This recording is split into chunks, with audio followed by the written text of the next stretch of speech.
Hey, this is American Lonsdale fan, and I just wanted to do a Volume 2 video real quick about the Gen 2 Glock 23 that I traded with a good friend of mine and what I've been doing to it little by little. So the first thing I did with this Glock is I traded the standard trigger spring to a NY1 trigger. A lot of people have done that. You can see plenty of videos on it. I didn't want to spend time just showing you how it's done. It's a really easy process, but just really wanted to go into why I really like the NY trigger pull better. Biggest thing is its consistency. I put my trigger finger right on the trigger, and there's tension right away. There's no take up, no slack, and it's consistent all the way till I feel the connector, and then it lets go. So it's a nice, smoother trigger pull, in my opinion. And let me explain why I like it better by talking about some of the guns here. To start with is I grew up learning how to shoot with double action revolvers like this one. This is Smith & Wesson M&P R8. Anyway, of course, we know that with a double action trigger on a revolver, it's a smooth but consistent trigger pull. This particular model, of course, has a coil spring. The old ones used to have leaf springs, but either way, it was nice and consistent. There's tension right there. I go ahead and start. I get to this two-stage trigger pull, and then boom, let's go. And that's what I got used to. Later, of course, is when I fell in love with 1911s.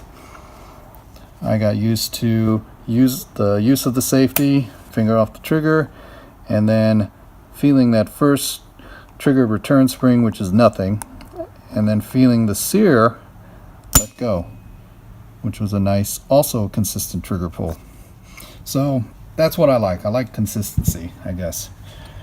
What was happening with the old trigger spring, if you look at it, it's not a compression spring. That is, the two ends are not coming together on this coil spring. They're connected by hooks and they're pulling, and that allows for slack. So with a standard trigger, I could feel there was a little bit of slack from here, and then it was real light. Oh yeah, there's the connector, and then there's that boom, heavy connector, and I just didn't care for that. What I like about the NY trigger spring is it is a compression spring, which means there's tension not only with the polymer but also with the coil spring that's compressing together. And we know that because, of course, all of us, we pull the trigger, and unlike the old one, if you notice, the trigger goes back with the NY trigger spring because there's constant pressure there, even though the striker has already been dropped. So I've just really preferred that nice, clean trigger pull.